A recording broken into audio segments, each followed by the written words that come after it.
Muchas bendiciones a todos, feliz de poder estar en contacto otra vez con ustedes.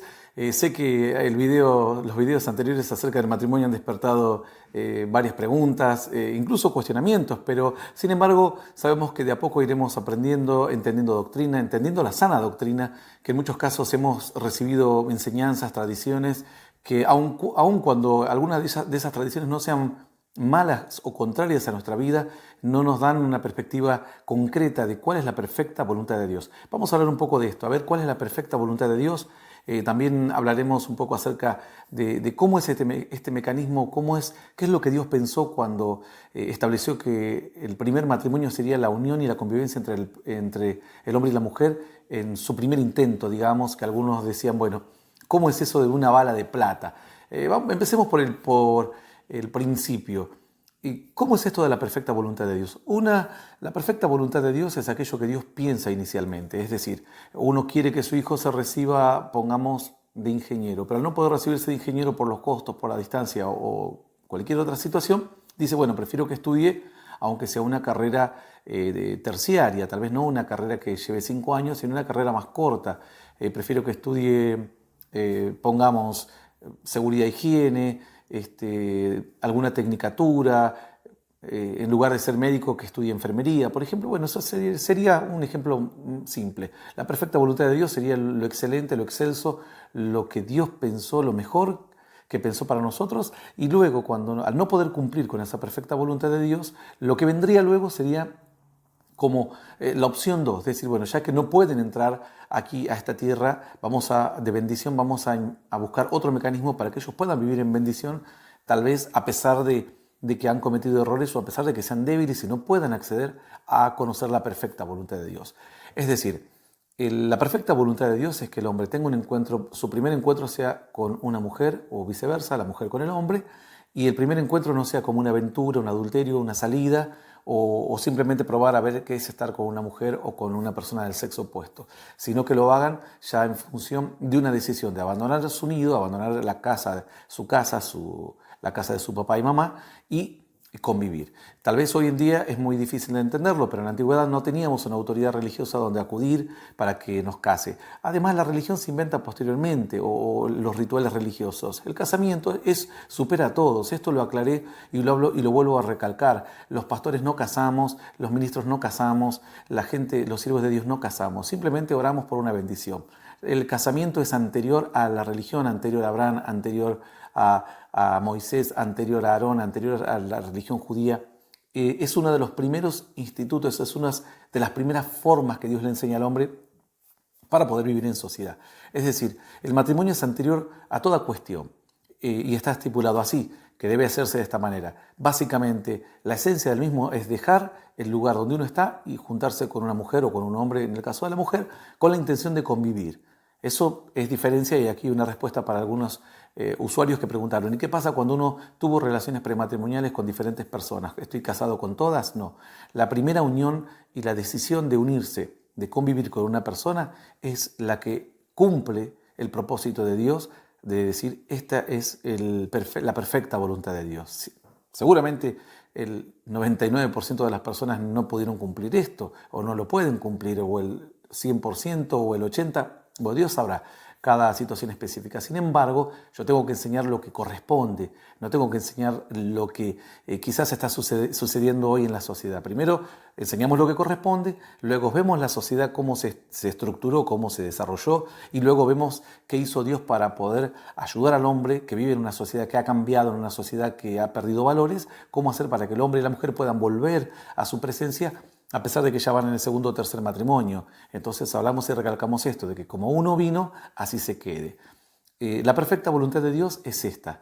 Es decir, la perfecta voluntad de Dios dice que la voluntad de Dios es santa, justa y agradable. La perfecta voluntad de Dios es que el hombre tenga su primera chance, su primera como una bala de plata, que era el mito de que con una bala de plata, tan solo con una bala, pero si fuese de plata, se puede derribar a cualquier bestia o a cualquier monstruo que venga a atacarnos. Pero como es de plata, tiene un poder suficiente, y es una sola. O sea, si erramos esa bala, perdemos la chance. Por eso es que mencioné eso acerca de esa bala de plata, pero sería la única chance de hacer las cosas en la perfecta voluntad de Dios. Obviamente que muchos de nosotros no hemos podido estar en la perfecta voluntad de Dios. A veces hemos fallado, a veces hemos cometido errores y Dios tiene que enmendar. Es como lo que Dios hizo, por ejemplo, en el desierto. El pueblo quería maná y Dios le dio maná. El pueblo quería carne, le dio codornices. Pero la perfecta voluntad de Dios tal vez no era las codornices, porque dice que después, comiendo las codornices, la tenían en sus dientes cuando mucha gente empezó a sufrir las consecuencias de haber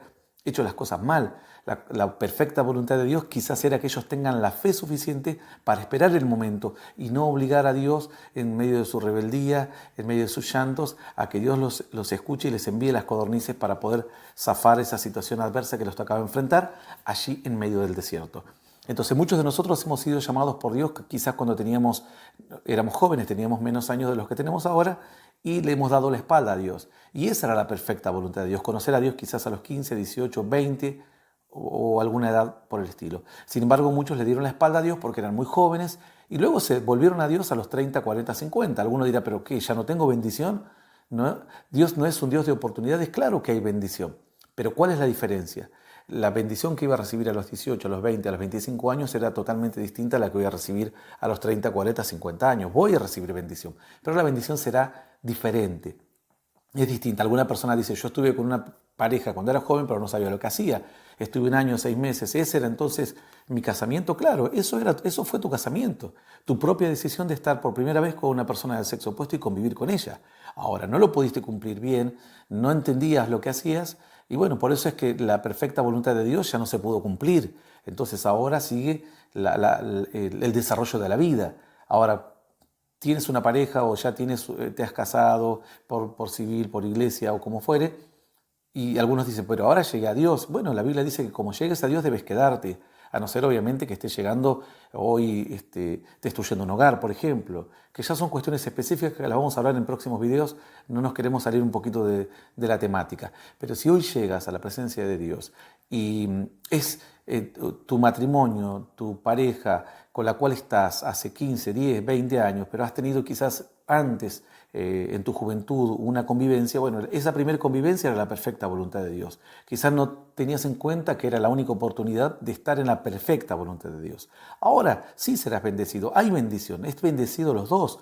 En esto nos vamos a referir a la historia del hijo pródigo. Dice la Escritura que un hombre tenía 2 hijos, uno le dijo, dame los bienes, la herencia que me corresponde, porque no quiero vivir la vida que tú vives, quiero disfrutar la vida, quiero tener fiesta, quiero andar en la noche, tener vicios y demás. Entonces tomó la parte de la herencia y se fue. Pero dice que después se gastó toda la herencia con amigos, con vicios y quedó en la gran pobreza apacentando cerdos, y ahí es cuando reflexionó y dijo, incluso los empleados de mi padre disfrutan más y tienen más recursos que los que yo tengo ahora, todos me han abandonado, volveré a la casa de mi padre y le pediré perdón. Cuando vuelve a la casa del padre, el padre lo ve, sale corriendo a su encuentro, lo abraza, hace una fiesta muy grande y el hijo mayor, que siempre le fue bien, se queda enojado afuera, como diciendo, yo siempre te fui fiel, nunca tomé un cabrito para hacer una fiesta con mis amigos, nunca hice una fiesta aquí en la casa, nunca gasté nada de lo tuyo y ahora que se portó mal tú lo recibes y lo premias con bendiciones. Entonces el padre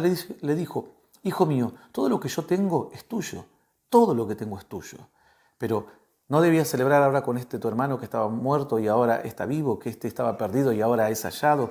Es decir, entonces ese es el objetivo y es la voluntad perfecta de Dios. ¿Cuál es la perfecta voluntad de Dios? El joven, el hijo que se quedó al lado del Padre, para el cual le corresponden absolutamente todas las bendiciones del Padre. Aquel que se fue, malgastó su vida, la destruyó y volvió, también hay bendiciones para él, pero serán otras bendiciones. Serán buenas, maravillosas, pero las bendiciones del que se quedó y del que estuvo en la perfecta voluntad de Dios, o del Padre en este caso, es totalmente distinta. Espero que con este ejemplo se pueda esclarecer un poco la diferencia, porque algunos dicen, tuve una pareja antes, ahora estoy casada hace 40 años con mi segunda pareja, o 20 o 30 o lo que fuere, y de repente dicen, entonces quiere decir que ya no estoy bendecido. No, no es así. Como llegamos, Dios nos acepta y nos bendice, pero las bendiciones son distintas, diferentes según cómo sea nuestro antecedente. Además, las consecuencias son distintas. No le vamos a enseñar a nuestros hijos cristianos que estén con cualquier mujer, total después se arrepienten, vuelven a los caminos de Dios y van a obtener la misma bendición que aquel creyente que le fue fiel a Dios. No es lo mismo un joven que estuvo 20, 25 años o guardándose para Dios para conocer a su mujer o una joven conociendo a su marido, que aquella persona que ya tuvo una o dos aventuras, convivió con una o con otra persona y dice, para mí me corresponde exactamente la misma bendición que el otro. No es así, no es así. Dios sabe premiar a aquellos que se esfuerzan, a aquellos que le son fieles. El que está en la perfecta voluntad de Dios tiene un premio especial, tiene una bendición especial. El otro también será bendecido. La Biblia dice entonces que como llegamos, nos quedemos. Obviamente siempre que no nos lleguemos en una situación demasiado conflictiva y que sea opuesta a la voluntad de Dios. Hablamos de adulterio, fornicación, haber destruido un hogar hace 2 días, por ejemplo, casos extremos, pero lo hablaremos un poco en el próximo video. Lo importante en esta situación es poder entender que como llegamos, vamos a ser bendecidos por Dios, hay una bendición para nuestras vidas y hay una bendición